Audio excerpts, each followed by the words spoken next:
I think I was a little bit more vocal than most people. I'm an extreme extrovert and optimist. I think one of the biggest things that was my learning was being able to accept who I am, understanding my strengths and weaknesses, being able to build on it, and just to push on what I can do, going forward. In Thailand's tech and business world, Shannon Kalayanamitr is among the top female leaders in many people's minds. Currently the CEO of 5G Catalyst Technologies and a partner advisor to Gobi Partners, Shannon has been a strong advocate for women's empowerment, paving the way for more women in leading roles for the past 20 years. Shannon believes that the role of women in business has changed for the better, compared to the past where there weren't many role models for women to look up to. We noticed that there weren't enough women on the panels speaking. We called it a manel, which is a man panel. Then when we started talking about, hey, you should have a women's stage or some women on the speaker panel, we actually got a lot of slack for it, because saying that we're creating the divide or we're trying to alienate men if we have women, talks and whatnot. But in reality, there weren't many paths for women to seek resources or knowledge or have anything tailored towards us at that time. So a lot of these women groups have come together to basically try to push this and help elevate each other, which I think is another big difference between 20 years ago and now. When Shannon was pregnant with her twins, she was sourcing investment for her startup company. She said it became obvious to her that what are holding women back are culture and norms, where she thinks the mindset needs to be changed. And so I remember going to a bunch of investors, and they basically looked at me, and I was pregnant, and they basically said, hey, how are you gonna have the twins and have your startup as well? Can you really do both? Can you multitask? And how do I know you won't be 100% on your startup? And those are still some notions that women founders, women entrepreneurs still get to this very day. You see a bunch of women CEOs, women CFOs, C-suites and managers here, and yet they can still do what they're doing. So that's still something that people have to deal with every day. And men don't get this question. Culture and norms come from an idealized perception of what a leader should be. As Shannon reveals, she was discriminated against by some of her bosses, as people still have stereotypical views of women.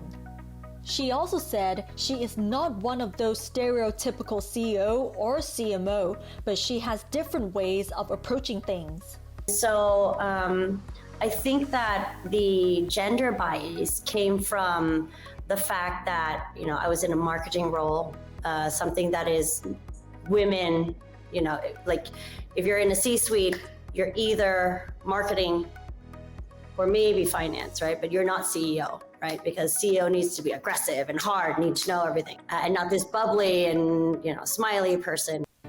As Shannon reflects on her career from her beginnings in banking, working at various companies before running her own startup, she believes that her leadership style has improved over the years. Although she describes herself as a good project manager, she admits that she wasn't a team player and that her style was too commanding. Later, she became too lenient and too nice, which resulted in low productivity. So I think the thing that's changed is there's still firmness in the vision and how you run things, and the goals that we set, but how you run things and the mechanism of how you get there is still flex. So I think between the two, I think I've been able to strike a much better leadership style than I did in the past 10 years. Being a single mother of twin daughters also comes with challenges. Shannon said the main difference between how she was raised and how she teaches her children is freedom. She said her daughters have the freedom to do whatever they want to do, regardless of their gender. The biggest difference, I know that a lot of what my mother and other older relatives have taught me really came from their heart, right? They don't want to see me hurt. They don't want to see me get into a situation that I cannot get myself out of. Which is why they're like, don't do it. Maybe you shouldn't do it. Maybe you shouldn't try in this. Maybe you should just be an accountant. Maybe you shouldn't be an entrepreneur. So I don't mean to say that they taught me anything wrong. On the flip side, for me, I do want to see my kids try, and I want to see my kids fail, but I also want to see them learn from it, right? So whenever they do something, I actually want to wait and see what happens there.